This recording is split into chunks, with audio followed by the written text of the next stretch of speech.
আমার নবী প্রথম বছর পড়াইলেন, স্টুডেন্ট হইলেন 6 জন। আমার নবী দ্বিতীয় বছর পড়াইলেন, স্টুডেন্ট হইলেন 12 জন। আমার নবী তৃতীয় বছর পড়াইলেন, স্টুডেন্ট হলেন 17 থেকে 18 জন। আমার নবী চতুর্থ বছর পড়াইলেন, স্টুডেন্ট হলেন 22 জন। আমার নবী 5 বছর পড়াইলেন, স্টুডেন্ট হলেন 30 জন। আমার নবী 6 বছর পড়াইলেন, ছাত্র হইল 39 জন। 39 জন কয়জন? কয় বছরে? 6 বছর। আল্লাহ ডাক দিলেন, হাবিব 6 বছরের শিক্ষকতার অভিজ্ঞতা কি? হাবিব বলে 39 জন। 39 কয়জন? আপনি খুশি আছেননি? হাবিব বলেন না। সেটা কি বলেন? 6 বছর পড়াইলেন, 39 জন ছাত্র হয়েছে, খুশি হন নাই? না। তা আল্লাহ বলেন কেন? হাবিব বলে পাঠাইলেন কেন? আল্লাহ বলে বিল্ডিং করার জন্য নয়, বিএমডব্লিউর জন্য নয়, রাষ্ট্রপতির জন্য নয়, ক্ষমতার জন্য নয়। শয়তানের ধোঁকায় পড়ে আমার বান্দা জাহান্নামের দরজায় দাঁড়িয়ে গেছে। আপনি রাসূল শিক্ষক হইয়া আমার বান্দারে ছাত্র বানায়া জাহান্নামের মুখ থেকে বুকে লাগায়া উম্মত বানায়া জান্নাতে নিয়ে আসবেন। লিইখরিজান নাস মিনাজ জুলুমাতি ইলান নূর। আপনাকে জান্নাতে আনতে পাঠাইছি আমার বান্দারে।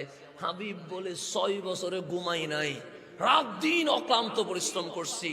39 জন। আল্লাহ বলে আমি যারে তারে কি আপনার সাহাবী বানাবো? আবু লাহাবের মতো নাফাক রে কি আমি সাহাবী বানাবো? অথবা সাইবার মতো নাফাক রে আমি সাহাবী বানাবো? হাবিব মুনাফিক রে আমি সাহাবী বানাবো না, নাফাক রে আমি সাহাবী বানাবো না।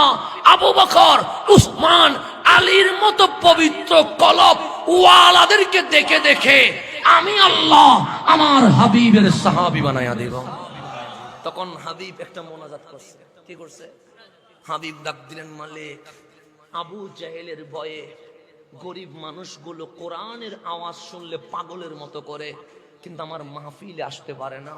অথবা সাইবা আবু লাহাবের ভয়ে মধ্যবিত্ত মানুষগুলো আমার স্কুলে ভর্তি হতে চায়, কিন্তু ওরা রাস্তায় দাঁড়িয়ে তাকে বলে আসতে পারে নাই। তো গরিবের দোষ কি? মধ্যবিত্তের দোষ কি? তখন আল্লাহ বলেন, হাবিব আপনি কি সমাধান চান? হাবিব বলেন আমি সমাধান চাই। আল্লাহ বলে আপনার কাছে কি কোনো থিওরি মেথড আছে? আল্লাহর হাবিব বলে আছে। আল্লাহ বলে কি থিওরি আছে? তখন হাবিব বলে, মাওলা 2 জন থেকে যদি একজন মুসলমান হয় বিপদ কেটে যাবে, দলে দলে বিশ্ববিদ্যালয়ে ছাত্র ভর্তি হবে। দলে দলে বিশ্ববিদ্যালয়ে কি ভর্তি হবে? কিন্তু শর্ত হচ্ছে 2 জন থেকে কয়জন? 1 জন রে আমার লাগবে। নবী যদি বলতেন 2 জন রে লাগবে, আল্লাহ কি কবুল না করতেন? নি অবশ্যই করতেন, কিন্তু নবী বলার সময় 2 বলে নাই, 2 থেকে একটারে নিলে হবে। আল্লাহ বলে কোন 2 থেকে 1 নিব বলেন না। হাবিব হাত তুলে বললেন, মাওলা এই মক্কার মুশরিক যাদের হাতে ক্ষমতা, আবু জেহেল, আবু লাহাব, উতবা, সাইবা, ইবনে উমাইয়া, তাদের গর্জনের কারণে মক্কার গরিব মধ্যবিত্ত গুলো আসতে পারে না। আপনি একটা কাজ করে দেন। আল্লাহ বলে হাবিব করতে রাজি আছি বলেন। হয়তো আবু জেহেল, না হয় ওমর ইবনুল খাত্তাব, 2 জন থেকে যেই কোনো একজন রে আমার বিশ্ববিদ্যালয়ে ভর্তি করাই দেন। 2 জন থেকে যে কোনো, হয়তো আবু জাহেল রে ভর্তি করাবেন, না হইলে ওমর ইবনুল খাত্তাবকে ভর্তি করাবেন। আল্লাহ বলে হাবিব দোয়া কবুল হয়ে গেছে। ভর্তি খাতা খুলেন, কলম নিয়ে বসেন। আসতে শুরু করেছে। ওমর দৌড়াইয়া দৌড়াইয়া আসতেছেন। 39 জন ছাত্র বলছেন, ইয়া রাসূলুল্লাহ আমরা অস্ত্র নিয়ে দাঁড়িয়ে যাই। আমার নবী বলে দাঁড়াইও না। সে কেন দাঁড়াবা? ওমর আসতেছে হাতে তরবারি। কামলিওয়ালা হাসি দিয়ে বলে, হাতের তরবারি 2 মিনিট পর হাতে থাকবে না, কামলিওয়ালার কদমে চলে আসবে। ওমর ঢুকলেন, আমার নবী তাকালেন, ওমর তরবারি নবীর কদমে দিয়ে বলছেন, এই তরবারি আমার নবীর বিরুদ্ধে ইউজ হবে না, আমার নবীর বিপক্ষে যারা বলবে তাদের বিরুদ্ধে আজকে থেকে ইউজ হবে। ওমর ঢুকলেন, ফারুক আজম ঢুকলেন, বললেন নবী গো নাম্বার লিখেন, আমার রোল নাম্বার কত? কামলি বলে 39 জন ঢুকে গেছে। 40-এ আপনি ঢুকলেন। নবী গো কয়জন আমরা? 40 জন। ইসলামের দাওয়াত ওপেনে না গোপনে? আমার ওমর বলে গোপনে। ওমর বলে কেন গোপনে? সে গোপনে না করে উপায় তো নাই। কখনো পাথর মারে, কখনো উঠের বুড়ি তুলে দেয়, কখনো পাগল বলে আমি ওপেনে কাজ করতে পারি না। ওমর বলে আজকে ওমর যখন ইসলামে ঢুকে গেছে, বিশ্ববিদ্যালয়ের কাজ গোপনে নয়, ওপেনে চলতে থাকবে। 27 বছর, কোনো কিতাবে আছে 27, কোন কিতাবে আছে 29, এভাবে অনেক রাওয়ায়াত আছে।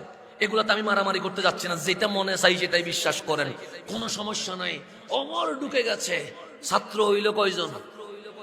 ফারুক বলে আজকে থেকে বিশ্ববিদ্যালয়ের কাজ গোপনে নয়, কি হবে? আমার নবীকে বললেন বেরন।